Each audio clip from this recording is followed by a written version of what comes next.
having a good time. This is the 5th land episode that we put out, I believe. I believe this is number 5. In this video, I just want to kind of show you some updates of what we got going on. I got a couple that I'm about to do. We're getting ready for spring coming up, and I got some cool stuff with some swales I've done. I built some things. I like to follow the James Prigioni doing the food forest. I like to follow his YouTube channel, and I've been following the Weedy Garden Guy. And the Weedy Garden Guy has built some swales, and he talks a lot about food forest too and what they call permaculture. So I'm getting into a little of that just kind of as a fun hobby on the side because, you know, I do comedy and I'm out here and, you know, I'm traveling all over the place. I'm flying in airplanes, riding in cars, getting on subways, and I'm in the city, you know. So when I'm off work, I like to take the family out to the land and build some things. Okay, we're going to take a trip out to McMinnville, and I'm about to show Hannah the land.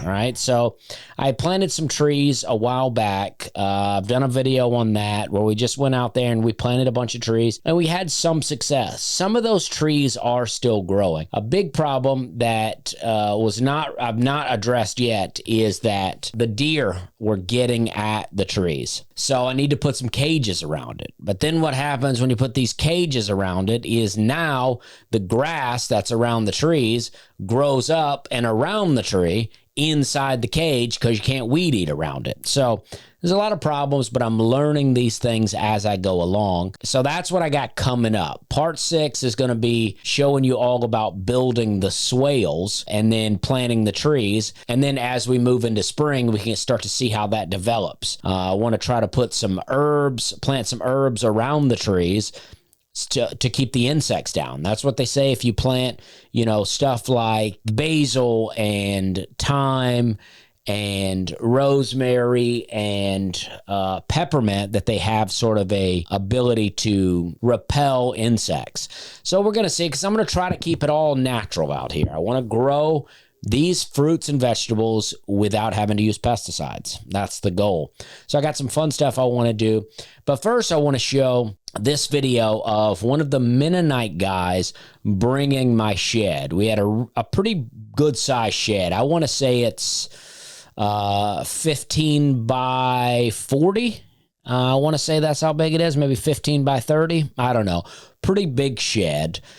We had this brought in a while back, but this guy pulled up with the shed. Now, if you saw the video where we had the actual cabin built in, now this is, you know, I call it a cabin. That's what they call it, but it's, you know, basically a manufactured home. These Mennonite guys, they build it at a site, and then they bring it and then set it on the foundation that I've had built. One guy called it a double wide trailer, and it's definitely not a double wide. If anything, it's a single wide trailer, but it's not on wheels, so it's not a trailer, but they do build it on site and then deliver. And they brought a bunch of people, and they had Hilltop Structures is what it's called. That's what the company's called. They're great to work with. And they came in and they brought a crane and they lifted the whole thing onto the foundation and placed it there.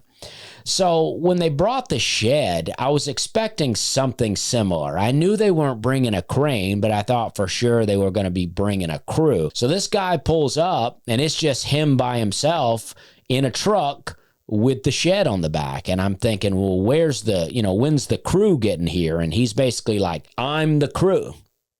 So he had this little motorized vehicle of sorts that he got off and was able to lift the whole shed with that vehicle and then put it in place on the land. Now, we had him put it in a fairly tight spot. Now, he had somewhat of a foundation built there for it, but it had been raining a lot, and it's all red clay out there. So when that clay is wet, I mean, it is really wet. I mean, it holds it's like modeling clay. Like if it just squeezes it. And then I have the septic tank out there. So this guy was all over the place with that because he was in the mud trying to get this shed set. He was all over the septic tank. I thought he was going to crush it in, but he said it wasn't heavy enough to crush it. And he didn't crush it. It's been, I don't know, close to a year since he brought this shed, and he did not crush it. So that was a real relief. And he got the shed in place, and it looks great. And then for a while, on the cabin itself, we had no front steps. They came and they set up the porch. The porch came with it. I was responsible for building the steps, but it took a while. And then I did get a set of steps built, and they look really good. And then I got the same guys in McMinnville that built my steps to come out and build me a back porch. Because for a while on the back porch, I didn't have any steps either, or the back door had no steps. I just had a couple of ramps that my neighbor let me borrow just so we could walk up and down into the cabin. But I wasn't sure if I wanted steps or if I wanted a porch out there, like a little deck. And then when I got the shed in, I thought, well, how cool would it be if I could get a deck that connected my cabin to my shed without having to walk out on the gravel, having to walk out on the ground. I could, barefoot it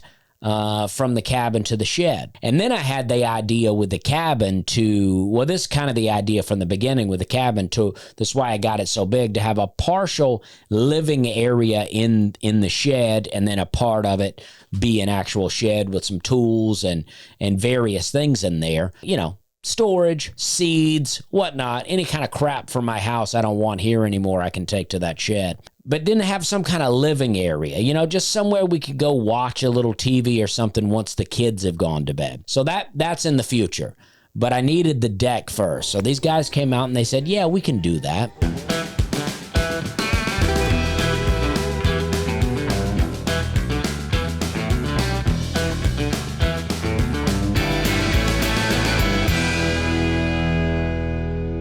This is kind of a short and sweet, but we're getting into it. We got some more stuff coming. And as spring rolls around, we're going to have more and more stuff happen. I got more land cleared out around the bottom, around the creek. So we have a lot of open land there. I got some of the woods thinned out there just so, we can enjoy walking through there, stuff like that. Okay, this is the bottom. You can see the road back there. I had that road built, so we had access down here, and I cleared this out, and this is all along the creek side. So we got kind of a creek side view out here. Well, we were able to get in that water today and play around a bit. But that was as far, from where I'm standing was as far as it was cleared out, but there were some real thick woods that you couldn't get into. So now and I'm not bulldozing trees. The trees I want to leave, but I am getting rid of a lot of this brush that makes it overgrown. It actually ends up killing some of the trees. So I've got this area being cleared off right now with a mulcher. So we're creating a nice mulch on the ground. Hopefully build up a nice topsoil out here. And it's just great. All in all, I feel great about what's coming out there. And I just wanted to give a little update. I appreciate you guys tuning into these videos. I know it's not exactly comedy content. I try to make it a little funny, but I don't think that it's the most hilarious stuff. It's just kind of my other hobby. And, I'm trying to tap into that gardening side of YouTube. But this year I am excited to try to grow things. And so I got a video coming about the swales. Appreciate you guys. I got a Netflix, a stand-up special on Netflix now called Working Man. So go check that out. We're having a good time.